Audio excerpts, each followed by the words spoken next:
आज के इस वीडियो में हम सॉल्व करेंगे multiple choice question chapter analyse of financial statements के। देखते हैं question number first.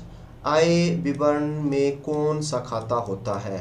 Option A व्यापारी खाता, ऑप्शन बी लाभ हानि खाता, ऑप्शन सी लाभ हानि नियोजन खाता, ऑप्शन डी उपरोक्त सभी। करेक्ट आंसर है ऑप्शन डी उपरोक्त सभी। क्वेश्चन नंबर सेकंड, आय विवरण बनाने का उद्देश्य क्या है? ऑप्शन ए उत्पादन लागत ज्ञात करना, ऑप्शन बी लाभ अर्जन क्षमता ज्ञात करना, ऑप्शन सी सकल लाभ ज्ञात करना, ऑप्शन डी उपरोक्त सभी। करेक्ट आंसर है उपरोक्त सभी, option D. Question number third, स्थितीय विवरण तैयार करने का उद्देश्य क्या है? ऑप्शन ए वित्तीय स्थिति ज्ञात करना, बी लेखांकन समीकरणों की गणना करना, सी कार्यशील पूंजी ज्ञात करना, डी उपरोक्त सभी। करेक्ट आंसर ऑप्शन डी उपरोक्त सभी। क्वेश्चन नंबर फोर, वित्तीय विवरणों में किस रिपोर्ट को शामिल किया जाता है? ऑप्शन ए संचालकों की रिपोर्ट, बी निदेशक का जवाबदेही विवरण, सी अंकेक्षण की रिपोर्ट, डी उपरोक्त सभी। इसका करेक्ट आंसर है ऑप्शन डी उपरोक्त सभी। क्वेश्चन नंबर फाइव, अच्छे वित्तीय विवरण की विशेषता क्या है? ऑप्शन ए पूर्ण तथा सच्ची सूचनाएं, बी वैधानिक आवश्यकताओं की पूर्ति, सी तुलनात्मक, डी उपरोक्त सभी। इसका करेक्ट आंसर है ऑप्शन डी उपरोक्त सभी। 6 नंबर, अंकेक्षण होते हैं ए सरकारी कर्मचारी, बी स्वतंत्र कर्मचारी, सी कंपनी के कर्मचारी, डी संचालकों के मित्र। तो इसका करेक्ट आंसर है ऑप्शन बी स्वतंत्र व्यक्ति। क्वेश्चन नंबर 7, अंकेक्षक की रिपोर्ट कंपनी अधिनियम की किस धारा के अंतर्गत प्रस्तुत की जाती है? ऑप्शन ए धारा 112, बी धारा 143, सी धारा 152 एंड डी जो है धारा 240। इसका करेक्ट आंसर है ऑप्शन बी धारा 143। क्वेश्चन नंबर नेक्स्ट 8, संचालकों की रिपोर्ट किस सभा में प्रस्तुत की जाती है? ऑप्शन ए प्रबंधकों की सभा में, बी वार्षिक आम सभा में, सी संचालकों की सभा, डी वैधानिक सभा। इसका करेक्ट आंसर है ऑप्शन बी वार्षिक आम सभा। देखते हैं नेक्स्ट क्वेश्चन, कंपनी अधिनियम की कौन सी धारा कंपनियों के लिए लेखा पुस्तकों को अनिवार्य बनाती है? धारा 128, बी धारा 134, सी धारा 213 एंड डी जो है धारा 215। करेक्ट आंसर धारा 128। नेक्स्ट क्वेश्चन, कंपनी अधिनियम की कौन सी धारा कंपनी के अंतिम खातों की व्याख्या करती है? ऑप्शन ए धारा 129, बी धारा 133, सी धारा 214 और डी धारा 216। इसका करेक्ट आंसर है ऑप्शन ए धारा 129। नेक्स्ट क्वेश्चन, कंपनी अधिनियम की किस धारा के अनुसार स्थिति विवरण निर्धारित प्रारूप में होना चाहिए? ऑप्शन ए धारा 128, बी धारा 210, सी धारा 129 एंड डी जो है वो है धारा 212। इसका करेक्ट आंसर है ऑप्शन सी धारा 129। क्वेश्चन नंबर 4, कंपनी के स्थिति विवरण का प्रारूप कौन सी अनुसूची में दिया गया है? ए अनुसूची 3 भाग 1 में, बी अनुसूची 3 भाग 2 में, सी अनुसूची 3 भाग 3 में एंड डी अनुसूची 3 भाग 4 में। तो इसका करेक्ट आंसर है ऑप्शन ए अनुसूची 3 भाग 1 में। और जो लाभ हानि जो विवरण है उसका दिया हुआ है अनुसूची भाग 2 में। बैलेंस शीट्स का अनुसूची 3 भाग 1 में दिया है। नेक्स्ट क्वेश्चन, कार्यालय उपकरण को कंपनी के स्थिति विवरण में किस शीर्षक के अंतर्गत दिखाया जाता है? ऑप्शन ए स्थायी संपत्तियां, बी चालू दायित्व, सी चालू संपत्तियां एंड डी आकस्मिक दायित्व। इसका करेक्ट आंसर है ऑप्शन ए स्थायी संपत्तियों के अंडर। नेक्स्ट क्वेश्चन है, वित्तीय विवरणों में शामिल होते हैं ए व्यापारिक खाता, बी लाभ हानि का विवरण, सी स्थिति विवरण, डी उपरोक्त सभी। इसका करेक्ट आंसर है ऑप्शन डी उपरोक्त सभी। निम्न में से कौन सा वित्तीय विश्लेषण का उपकरण है? ए तुलनात्मक विवरण, बी अनुपात विश्लेषण, सी प्रवृत्ति विश्लेषण, डी उपरोक्त सभी। इसका करेक्ट आंसर है ऑप्शन डी उपरोक्त सभी। नेक्स्ट क्वेश्चन, वित्तीय विश्लेषण महत्वपूर्ण हो जाते हैं क्योंकि यह ऑप्शन ए गुणात्मक पहलुओं पर ध्यान देता है, बी संचालन कार्य कुशलता को मापता है, सी केवल कमियां बताता है हल नहीं, डी ऊपरी दिखावट से प्रभावित होता है। इसका करेक्ट आंसर है ऑप्शन बी संचालन कार्यकुशलता को मापता है। नेक्स्ट क्वेश्चन, इनमें से वित्तीय विश्लेषण उपकरण कौन से है? ए तुलनात्मक वित्तीय विवरण, बी लेखांकन अनुपात, सी समान आकार वाले वित्तीय विवरण, डी उपरोक्त सभी। करेक्ट आंसर ऑप्शन डी उपरोक्त सभी। नेक्स्ट क्वेश्चन, तुलनात्मक वित्तीय विवरण के उद्देश्य क्या हो सकते हैं?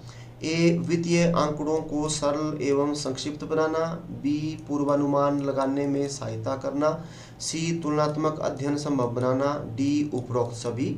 इसका करेक्ट आंसर है ऑप्शन डी। इनमें से तुलनात्मक विवरणों की विधियां कौन सी है? ए निरपेक्ष आंकड़ों के रूप में तुलना, बी समान आकार वाले विवरणों के द्वारा तुलना, सी प्रतिशत परिवर्तनों के रूप में तुलना, डी उपरोक्त सभी।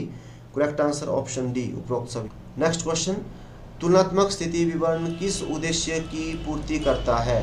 ए संपत्तियों एवं दायित्वों का विश्लेषण करना, बी वित्तीय स्थिति की जानकारी प्राप्त करना, सी वित्त एवं निवेश गतिविधियों का व्यापार पर प्रभाव जानना, डी उपरोक्त सभी। करेक्ट आंसर ऑप्शन डी उपरोक्त सभी।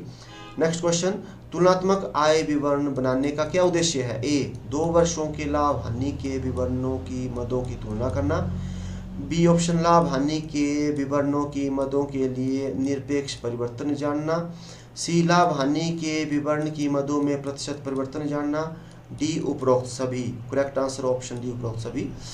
सकल एवं शुद्ध लाभ के प्रतिशत में वृद्धि दर्शाती है? ए अच्छी लाभदायकता, बी उपरोक्त दोनों, सी कम लाभदायकता, डी उपरोक्त में से कोई नहीं। करेक्ट आंसर है ऑप्शन ए अच्छी लाभदायकता। तुलनात्मक लाभ हानि का विवरण अर्थात तुलनात्मक आय विवरण प्रदर्शित करता है? ए विक्रय में वृद्धि या कमी, बी शुद्ध लाभ में वृद्धि या कमी, सी विक्रय की लागत में वृद्धि या कमी, डी उपरोक्त सभी। करेक्ट आंसर ऑप्शन डी उपरोक्त सभी। तुलनात्मक स्थिति विवरण प्रदर्शित करता है? ए व्यावसायिक क्रियाओं का संक्षिप्त रूप, बी विभिन्न मदों में परिवर्तन को, सी व्यवसाय की वित्तीय स्थिति, डी उपरोक्त में से कोई नहीं। करेक्ट आंसर ऑप्शन बी विभिन्न मदों में परिवर्तन को। 9 नंबर, तुलनात्मक विवरणों में विभिन्न मदों में हुए परिवर्तनों को प्रस्तुत किया जाता है? ऑप्शन ए मुद्रा मूल्यों में, बी मुद्रा मूल्यों तथा प्रतिशत दोनों में, सी प्रतिशत में, डी उपरोक्त में से कोई नहीं। Correct answer option B. Question number 10, company अधिनियम की कौन सी अनुसूची यह दर्शाती है कि वित्तीय विवरणों में वर्तमान मदों के साथ पिछले वर्षों की मदें जानी चाहिए? ऑप्शन ए अनुसूची 4, बी अनुसूची 3, सी अनुसूची 5 और नेक्स्ट है अनुसूची 10। तो इसका करेक्ट आंसर है अनुसूची 3। विक्रय में से बिक्रे हुए माल की लागत घटाने पर जो राशि प्राप्त होती है उसे क्या कहेंगे? ऑप्शन ए सकल लाभ, बी संचालन लाभ, सी शुद्ध लाभ, डी उपरोक्त में से कोई नहीं। करेक्ट आंसर ऑप्शन ए सकल लाभ। सकल लाभ में से किन व्ययों को घटाकर शुद्ध लाभ ज्ञात किया जाता है? ए संचालन व्यय, बी गैर संचालन व्यय, सी उपरोक्त दोनों, डी उपरोक्त में से कोई नहीं। करेक्ट आंसर ऑप्शन बी गैर संचालन व्यय। नेक्स्ट क्वेश्चन, बिक्रे हुए माल की लागत में शामिल होते हैं? ए केवल प्रत्यक्ष व्यय, बी प्रत्यक्ष एवं अप्रत्यक्ष व्यय दोनों, सी केवल अप्रत्यक्ष व्यय, डी उपरोक्त में से कोई नहीं। करेक्ट आंसर ऑप्शन ए केवल प्रत्यक्ष व्यय। सकल लाभ की गणना की जाती है sales minus cost of goods sold, B sales minus direct expenses, C both of them and D है नन ऑफ द अबव। इसका करेक्ट आंसर है option A.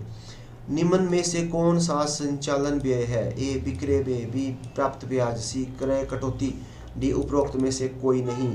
Correct answer option A. तुलनात्मक स्थिति विवरण बनाते समय सबसे पहले किस मद को दिखाया जाता है? ए विनियोग, बी स्थायी संपत्तियां, सी ऋण एवं अग्रिम, डी चालू संपत्तियां। करेक्ट आंसर है ऑप्शन बी स्थायी संपत्तियां। नेक्स्ट क्वेश्चन, तुलनात्मक वित्तीय विवरण उदाहरण है? ए क्षैतिज विश्लेषण का, बी लंबवत विश्लेषण का, सी उपरोक्त दोनों एंड डी उपरोक्त में से कोई नहीं। Correct answer option A. Next question, आंतरिक विश्लेषण किसके द्वारा किया जाता है? ए जो उद्यम से संबंधित नहीं होते, बी जो उद्यम से संबंधित होते हैं, सी उपरोक्त दोनों एंड डी उपरोक्त में से कोई नहीं। करेक्ट आंसर ऑप्शन बी, जो उद्यम से संबंधित नहीं होते। बाहरी विश्लेषण किन के द्वारा किया जाता है? ए, जो उद्यम से संबंधित नहीं होते, बी, जो उद्यम से संबंधित होते हैं, सी, उपरोक्त दोनों, या डी, उपरोक्त में से कोई नहीं। करेक्ट आंसर ऑप्शन ए, जो उद्यम से संबंधित नहीं होते। वित्तीय विश्लेषण महत्वपूर्ण हो जाते हैं। ए, ऊपरी दिखावट से प्रभावित होते हैं।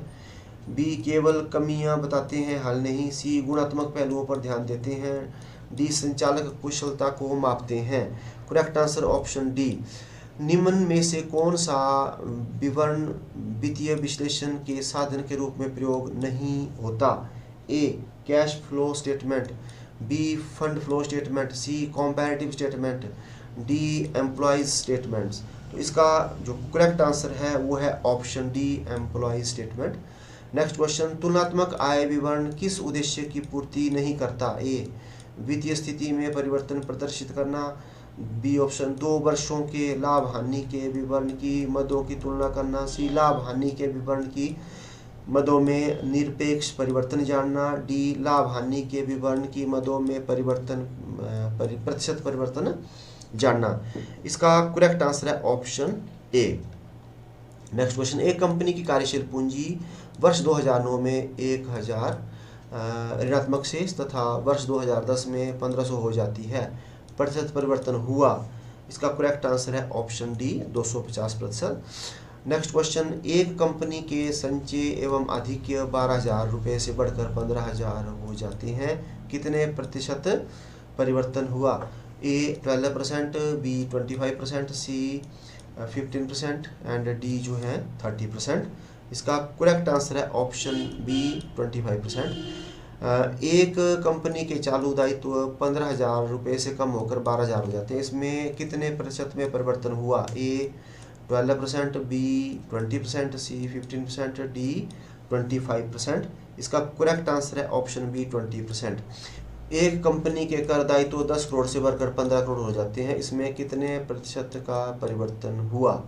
Option A, 25%, B, 75%, C, 50%, D, 150%। इसका करेक्ट आंसर है ऑप्शन सी, 50%। एक कंपनी के बिक्रे 5 लाख बिक्रे हुए माल की लागत 3 लाख तथा अप्रत्यक्ष व्यय 50,000 है, सकल लाभ की राशि कितनी होगी? ए, 1,50,000, बी, 2,50,000, सी, 2 लाख, डी जो है 3 लाख रुपया। इसका करेक्ट आंसर है ऑप्शन सी, 2 लाख रुपया। एक फर्म के बिक्रे 6 लाख रुपए, संचालक व्यय 1,40,000 रुपया, सकल लाभ अनुपात 36% तथा आयकर की दर 50% है, कर के बाद लाभ की राशि कितनी होगी? ए, 18,000, बी, 38,000, सी, 28,000, डी, 48,000। इसका करेक्ट आंसर है ऑप्शन बी, 38,000। एक फर्म के बिक्रे ₹1 लाख बिक्रे हुए माल की लागत बिक्रे का 60% है, अप्रत्यक्ष व्यय सकल लाभ का 10% है, जबकि आयकर की दर 50% है, कर के बाद लाभ की राशि कितनी होगी? ए, 18,000, बी, 38,000, सी, 28,000, डी, 48,000। इसका करेक्ट आंसर है ऑप्शन ए, 18,000। एक कंपनी के बिक्रे 2 लाख बिक्रे हुए माल की लागत बिक्रे का 70% है, अप्रत्यक्ष व्यय सकल लाभ का 10% तथा आयकर की दर 50% हो तो कर के बाद लाभ की राशि कितनी होगी? ए, 9,000, बी, 27,000, सी, 18,000, डी, 36,000। इसका करेक्ट आंसर है ऑप्शन बी, 27,000। तो आज के इस वीडियो में इतना ही, मिलते हैं नेक्स्ट वीडियो में। Thank you.